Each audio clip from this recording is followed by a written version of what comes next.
Senang banget. Pada akhirnya saya bisa berada di antara rak-rak buku yang luar biasa.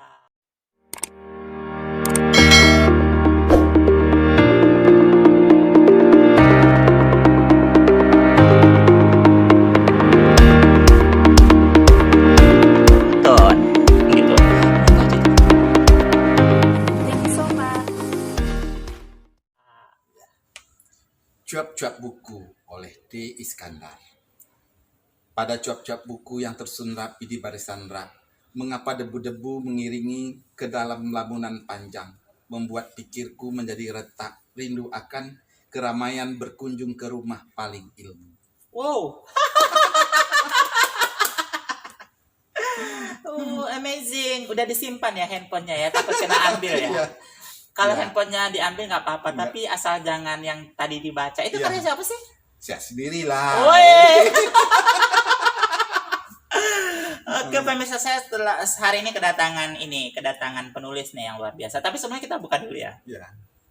Assalamualaikum warahmatullahi wabarakatuh. Welcome to dunia Aska. Wow. Ketemu lagi kita Pak di episode berikutnya. Ya. Emang nggak bosan-bosan masuk ke dalam dunia Aska gitu? Enggak lah ya. Enggak lah ya. Untuk dunia Aska ini ya ada yang beda dan lain ya. Iya, ada Sehingga beda dan lain. Anda juga boleh melihatnya. Iya. Yang pasti bedanya adalah kita selalu konsisten untuk berbagi kebaikan sekecil apapun itu. Ya. Nah, tadi sempat di awal video nih, Abang ini kan udah baca-baca puisi nih kan. Berarti profesi Abangnya tukang cangkul. Apa nih? Ya. Perkenalkan, nama saya Dahrial Iskandar. Saya pustakawan di Dinas Perpustakaan dan Kearsipan Provinsi Riau. Dan kemudian kalau kita sebagai pustakawan itu tidak jauh dalam dunia kepenulisan. Maka dari itu saya mencoba untuk belajar sedikit demi sedikit tentang dunia kepenulisan. Walaupun saya baru tertarik dengan dunia penulisan sastra. Nah, Kita ini kan berada di perpustakaan Perpustakaan ya, Suman HS. Ini pernah saya dengar bahwasanya perpustakaan ini adalah perpustakaan termegah se-Asia Tenggara. Benar begitu? Ya, itu kita dapat juara 1 dalam arsitekturnya dengan dekornya. Oh, Kita gitu mendapat ya. juara 1 di se-Asia Tenggara. Wow, senang banget sih saya berada di sini. Akhirnya saya berada di sini yang sebenarnya saya ngundang Anda tapi saya masuk ke rumah Anda. Ya. Permisi Pak, Assalamualaikum, ampun Mbak. Ya oke, kali ini kita akan bercerita tentang menulis ya, benar Ya. banget ya. Dan lebih tepatnya bagaimana Bang Dahrial Iskandar ini menulis. Ya. Panggilannya siapa? Kalau di nama pena saya D. Iskandar. Oke, jadi Abang ini D. Iskandar bisa Anda cari di mana aja sampai ketemu. Kalau nggak ketemu harus ketemu ya kan? Oke, apa sih? Tadi sempat dibilang kalau soalnya ya karena saya kan di perpustakaan, kayaknya perpustakaan ini juga harus begitu dekat dengan tulis menulis gitu. Ya. Itu kan karena pekerjaan. Saya pengen tahu nih kalau secara pribadi nih terlepas dari pekerjaan, apakah memang menulis ini sebuah keterpaksaan atau memang panggilan jiwa? Gimana ceritanya? Saya dari awal saya memasuki dunia perpustakaan ini waktu pada tahun 93. Itu udah lama ya. Iya. 93. Kalau waktu itu saya ditempatkan jaga malam. Saya kemudian malamnya saya melihat kok banyak buku-buku yang ada di perpustakaan ini. Kemudian saya terbesit, ya Allah, satu saat nanti di pancangan Rak ini ada satu buah buku saya yang terpancang di sini. Mungkin itu satu doa ya. Itu satu doa. Walaupun saya berucap itu, kemudian pada tahun 2008 saya masuk komunitas, salah satu komunitas. Kemudian untuk cara-cara menulis saya belajar sedikit. Pada tahun 2009 saya mengeluarkan 2 novel saya. Waktu itu Ketika Ombak Menderu dan Jerat-jerat Lokalisasi. Apa? Ketika Ombak Menderu dan Jerat-jerat Lokalisasi. Oh, luar biasa banget. Oke, ada 2 karya ya. Ya. Yang pertama adalah Ketika Ombak Menderu dan Jerat Lokalisasi. Itu terbitnya bersamaan. Ya, saya pengen tahu nih, kenapa sih judulnya Ketika Ombak Menderu? Karena setelah itu beberapa tahun kemudian, yang baru ini ya, Ya. apa perempuan apa Gadis Bermata Biru Laut itu puisi.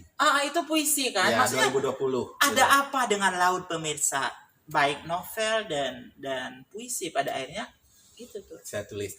Waktu itu kan saya memang asli saya kan dari sebuah kabupaten Bengkalis, itu dekat dengan laut. Masa kecil saya tidak terlepas juga dengan laut.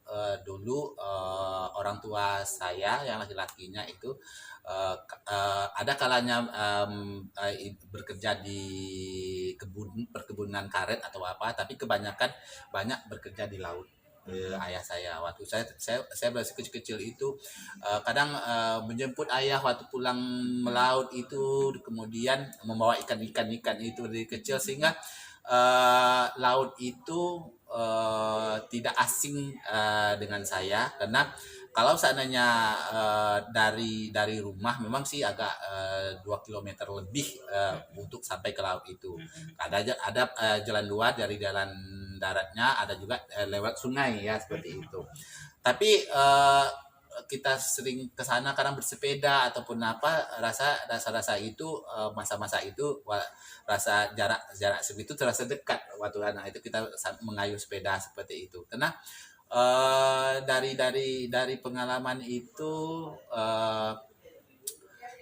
buku Ketika Ombak Menderu itu bercerita tentang suatu nelayan yang meninggal di landa ombak laut itu, meninggal, kemudian menyisakan anak-anaknya. Kemudian anak-anaknya itu ada satu anak yang agak trauma dengan deru ombak itu. Tapi bagaimanapun apa, akhirnya mereka bisa melewati itu dengan baik. Luar biasa sih. Nah, dalam menulis ini kan tidak ada yang gampang. Apapun yang kita lakukan kadang-kala, apalagi menulis ini kan mungkin banyak orang yang tidak tahu apa manfaat menulis, apa sih, untuk apa sih menulis gitu, kenapa harus menulis gitu. Ya. Ada nggak sih pernah sempat dalam tanda kutip orang-orang nganggap kita, ngapain sih gitu? Pernah nggak mengalami itu? Saya baru menulis itu kan setakat belajar. Mungkin dari mereka mungkin masalah penulisan kita itu bagus atau tidaknya itu kan tergantung dari penilaian orang masing-masing gitu. Mungkin dengan adanya waktu, berjalannya waktu itu, kita dari kesalahan-kesalahan gitu kita belajar dan terus belajar seperti itu.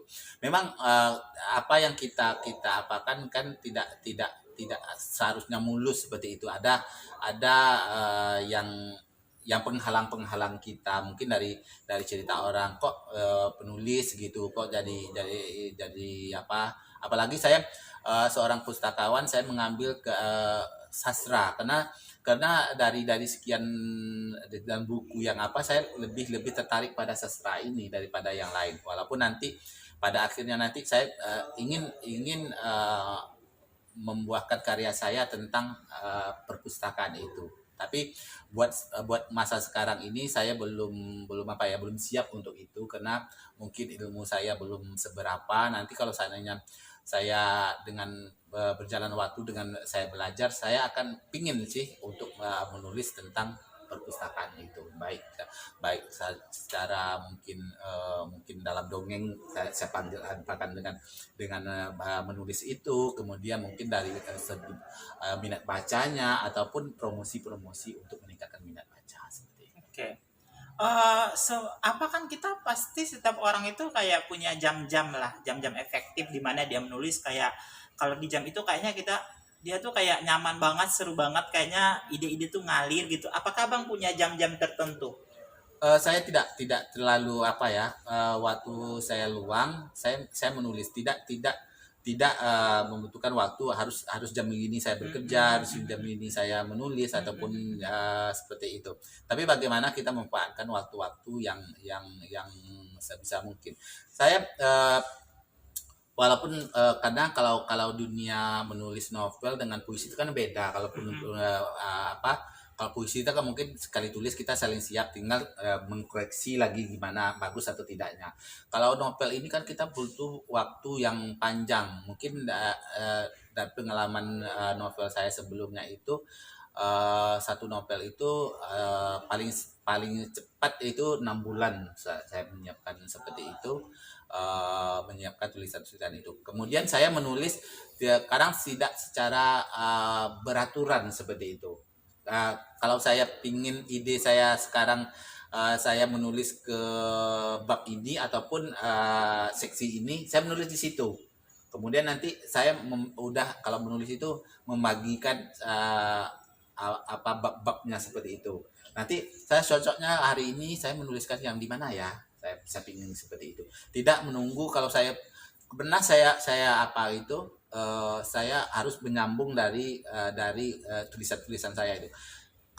Ternyata saya kadang buntu sendiri. Saya tidak bisa meneruskan tulisan itu ke depannya seperti apa seperti itu.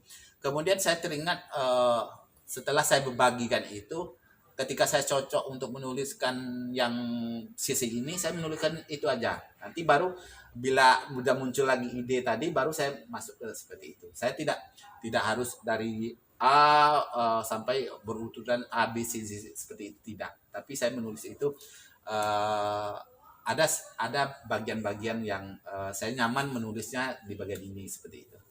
Oke, jadi sebenarnya tidak ada jam-jam khusus, tapi bagaimana kita memanfaatkan waktu luang untuk menulis, dan kalau lebih kepada kayak acak gitu ya, ada hal-hal yang acak gitu. Nah biasanya nih Bang, yang ditulis nih biasanya lebih cenderung tema-tema yang seperti apa? Kebanyakan saya tulis itu di sekeliling saya, apa yang saya lihat, apa yang saya dengar, dan apa saya baca. Seperti itu. Saya belum pengalaman novel yang saya cerita ketika Ombak Menderu itu, saya berada di Pulau Bengkalis itu, kemudian jerat-jerat lokalisasi saya pernah, dan mobil keliling saya masuk ke daerah itu. Kemudian dulu Pekanbaru ini terkenal dengan satu daerah yang sekarang udah ditutup ya, mungkin udah tahu juga. Kami pernah membawa mobil keliling ke daerah tersebut, sehingga kami bukan untuk apa, karena walaupun di situ anak-anak ramai di situ, ramai sehingga mereka memang daerah itu sangat apa ya, sangat apa, tapi anak-anak di situ seperti sebiasa orang biasa aja gitu. Saat sekolah mereka sekolah, saat olahraga mereka olahraga seperti itu. Maka kami terpanggil waktu itu untuk berkunjung ke sana, membawa buku ke sana, setidaknya dengan mereka setidaknya mau membaca buku tersebut. Kemudian saya menulis dari cerita itu. Mulanya pertama saya ingin membuat cerpen waktu itu ya, pengen membuat cerpen. Kemudian saya salah satu dulu ada pengunjung saya, kebetulan dia penulis gitu ya, boleh saya sebutkan namanya? Boleh banget. Bang Oridinson yang itu ya, waktu itu dia sangat aktif menjadi pengunjung meminjam buku di sini. Kemudian saya sering-sering menulis waktu itu. Saya baru apa ya, laptop, kemudian saya menulis itu. Kemudian dia membaca tulisan saya itu. Tapi yang membuat saya merasa saya sangat dibantu oleh dia, walaupun tulisan saya masih acak-acak seperti itu, tetapi dia memberi semangat kepada saya. Saya masih ingat waktu itu, kalau saya dulu nulis, saya lebih acak dari ini lagi. Kamu ini udah bagus seperti itu. Setidaknya ada rasa apanya tuh, walaupun mungkin dia ingin membesarkan hati saya atau gimana. Tapi saya sangat terbantu waktu itu dia bilang begitu, sehingga saya lanjutkanlah menulis seperti itu. Tapi sekarang udah berapa tahun ini saya tak pernah bertemu beliau lagi. Tapi apa yang dibilang beliau itu sampai sekarang saya masih terdengar di telinga saya, bahwa teruslah menulis seperti itu.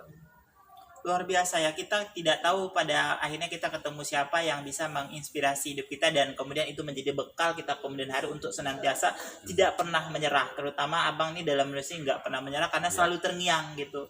Aku aja dulu tuh nggak sebagus itu gitu kan, kata beliau gitu, walaupun dia cuma untuk membesarkan saya ataupun jangan saya berhenti menulis seperti itu, tapi itu adalah buat semangat saya.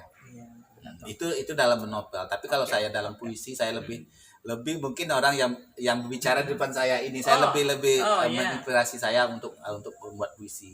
Saya tahu bahwa puisi-puisi beliau ini ya Tuhan, kok ujung-ujungnya saya jadi korban di sini pemirsa. saya masih berguru dengan beliau ini. Nanti saya minta tip-tip juga ya untuk cara menulis itu gimana, seperti apa, saya masih setakat ini masih belajar seperti itu. Oke, ke ujung-ujungnya ya kan. Nggak apa-apa, nanti minta asal gesekannya tuh sesuai. Dalam perjalanan puisi kan saya termasuk yang tahu lah bagaimana abang berkembang gitu kan, bagaimana ini segala macam gitu. Saya melihatlah semangat yang abang rasakan ketika abang tuh mungkin lebih baik, karyanya lebih diterima gitu. Nah, yang pengen saya tanya itu adalah dari semangat itu saya lihat kalau pergi kemana-mana tuh kan ada acara ini, acara itu yang berkaitan dengan acara-acara penyair. Itu tuh kayaknya senang banget gitu. Nah, pada akhirnya kan abang sampai ikut yang di Bintan Internasional internasional seperti itu. Saya pengen nih mendengar cerita, lebih tepatnya perasaan abang nih ketika pada akhirnya abang tuh bisa berhasil dalam event sebesar itu dan menghadiri, wow, ini loh penyair-penyair dari Sabah sampai Merauke, dan ada juga nih dari negara tetangga seperti itu, Malaysia, Thailand dan Singapura gitu. Silakan, gimana ceritanya? Saya pertama kali yang Bintan yang pertama itu saya tidak lolos, walaupun saya waktu itu baru belajar buat puisi. Saya coba kirim, tidak lolos, tapi Jazirah 2 saya lolos. Itu di kami diundang ke Pulau Bintan itu. Saya sangat terharu dan bisa berkenalan dengan teman-teman yang datang dari daerah-daerah lain. Kemudian sebelumnya itu juga saya waktu di Riau ini puisi asap juga saya lolos juga. Kemudian kami dipertemukan di sini, saya mengenalkan Sutarji Kasum Bahari itu baru dengan dunia inilah saya baru bertatap muka dengan beliau-beliau yang orang penyair sastrawan Indonesia ini yang terkenal gitu ya, selain dengan beliau ini juga ya Tuhan, seperti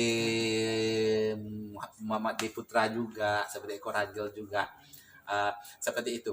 Kemudian saya juga diundang waktu itu, lolos juga puisi saya di Bonjol ya, di Bonjol saya lolos. Sampai ada video-videonya. Kata yang paling Okay. Saya teruskan itu.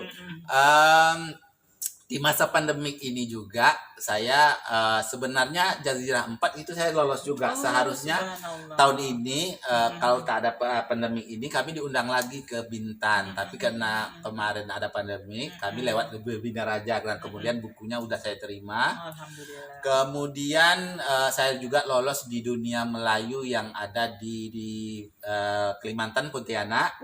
Tapi bukunya sampai sekarang saya belum dapat, mungkin belum diterbit.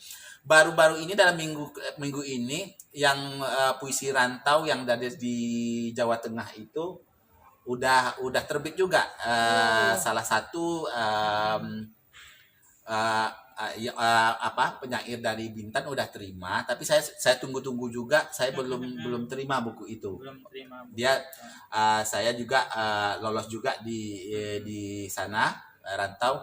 Kemudian kemarin yang terakhir hujan di Banjarbaru ya, di Kalimantan juga. Saya itu pasti lumayan besar loh Pak. Ya, saya cuma mengirim satu. Memang dimintakan untuk mengirim satu puisi. Ya, alhamdulillah saya lolos gitu. Bukunya udah saya terima juga. Tapi berkat siapa?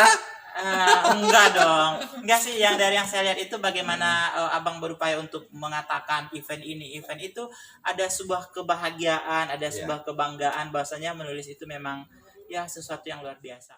Bang, ini di sesi terakhir ya, di apa semacam kesimpulan atau apalah namanya terakhir di segmen wawancara kita tentang penulis ini, saya pengen tahu nih, menulis sejak kapan tadi?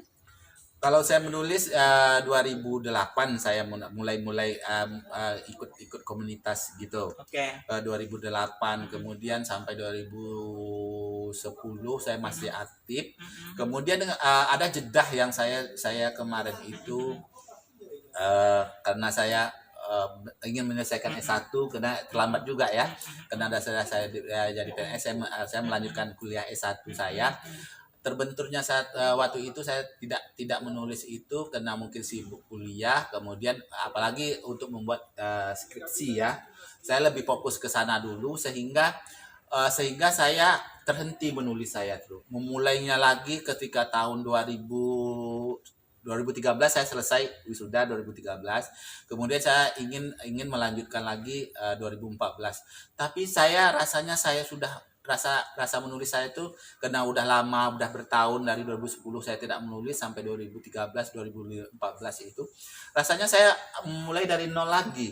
Gimana ya saya ingin memulai menulis saya lagi seperti dulu. Itu sangat saya masa saya yang agak dibilang kritis lah dalam dunia kepenulisan saya tidak menghasilkan suatu buku ataupun apa walaupun belum apa tadi.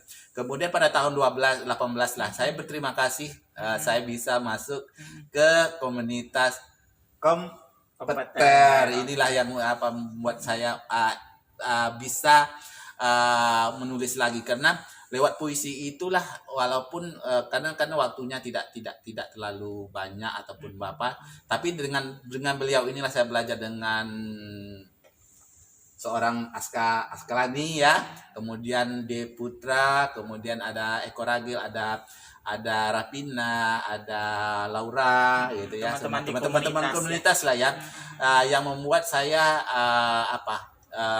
saya juga sering saya menyadari walaupun ada yang dia bilang abang ini membuat apanya masih kulit gitu. masih ingat aku ya. Masih ingat. Tapi enggak, itu yang membuat saya lagi untuk berusaha gimana ya di mata seorang Askalani bahwa puisi saya tidak kulit, setidaknya adalah isi-isinya sedikit gitu ya. Walaupun belum pernah menang satu event yang besar, tapi saya dengan yang acara-acara yang saya diterima puisi saya masuk dalam antologi puisi itu, saya sudah bersyukur sekali. Dari yang tidak berapa sekarang udah terkumpul antologi saya 12 antologi ya. Luar biasa dari itu sejak bergabung dengan mereka. Tapi saya masih rindu lagi seperti kami setiap hari Minggu berkumpul di sini dan belajar di sini lagi. Kapan ya kita mulai lagi seperti itu? Oke, kembali lagi tadi ke pertanyaan saya. Sebenarnya belum terjawab sih Bang. Pertanyaan saya tadi itu adalah apa nih setelah 2008 terus sampai sekarang masih nulis, kemudian udah banyak hal yang udah pergi-pergi itu, saya pengen tahu dong secara singkat penjelasan perubahan sebelum menulis dan apa yang perubahan yang dirasakan yang dialami setelah menulis ya. Sebelum menulis dulu saya kan itu apalagi puisi saya kan baru ya, dari 2018 lah saya bergabung dengan cara penulis puisi ini.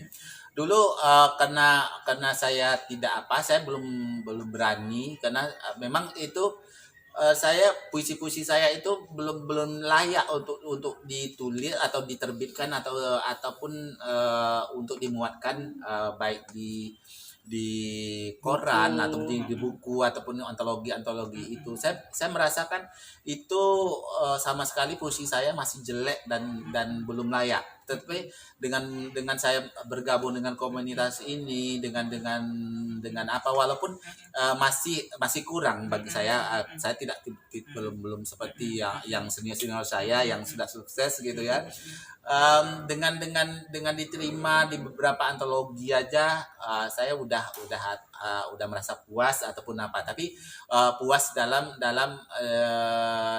dunia yang yang apa ya, yang tidak saya harus berhenti di situ. Saya harus belajar lagi macam mana untuk membuat puisi itu lebih lebih bagus, lebih diterima, sehingga saya membuat buku saya kemarin baru terbit, Gadis Bermata Biru Laut itu 2020.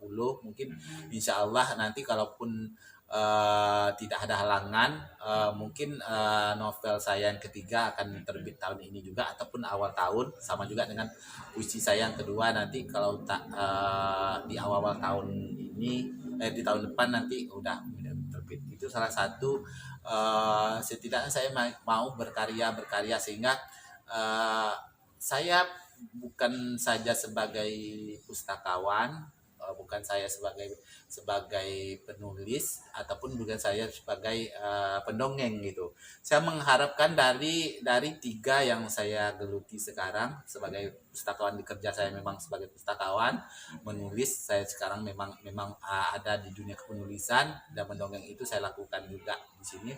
Ketiga pekerjaan ini saling ngait antara bagi diri saya sendiri. Kalau saya berpilih untuk salah satu, saya ingin saya masih mau belajar terus belajar tentang tiga hal tersebut. Itu yang saya apakan, dan ingin puisi saya lebih baik dan lebih baik lagi. Oke pemirsa, luar biasa banget ya dari penjelasan itu super duper panjang ya kan. Satu hal ketika kita bertanya kepada seorang dan seorang itu berbicara seperti air mengalir, itu menandakan bahwasanya dia begitu dekat dengan dunia itu dan begitu familiar, juga begitu semangat tentang hal itu gitu ya. Jadi teman-teman pemirsa Dunia Aska dimanapun Anda berada, di Indonesia atau di luar Indonesia, siapapun Anda yang menonton video ini, jangan pernah berhenti untuk senantiasa belajar. Usia tidak akan pernah membuat kita berhenti belajar ya. Pengen mengatakan sesuatu Pak sebelum berakhir? Saya tetap sebagai pustakawan juga, saya mengharapkan dan menghimbaukan kepada anak-anak generasi muda itu, karena masa mereka masih panjang, mulailah dari sekarang membaca di usia dini. Dekatkanlah diri Anda dengan buku. Saya merasa sekarang ini mungkin tulisan saya belum bagus itu karena baca saya belum terasah ataupun belum segitu banyak untuk saya menulis seperti itu.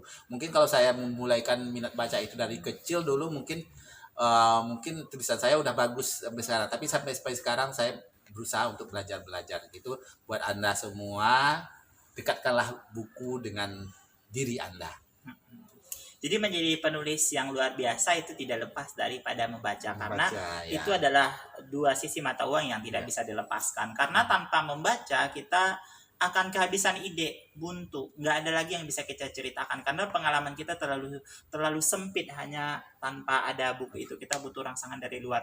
Terima kasih pemirsa telah menonton video ini. Jangan lupa untuk senantiasa mau lagi ya, like, share, komen, dan subscribe. Dan jangan lupa untuk senantiasa menulis, karena dari video yang telah ditampilkan Abang ini, kita telah melihat bagaimana rasa percaya diri itu tumbuh, kemudian rasa berterima, dan banyak hal yang telah beliau rasakan ketika menulis. Jika Anda belum menulis, mulailah agar Anda bisa memiliki pengalaman-pengalaman Anda yang luar biasa. Salam sastra. Salam apa nih? Salam literasi. Salam literasi. Assalamualaikum warahmatullahi wabarakatuh.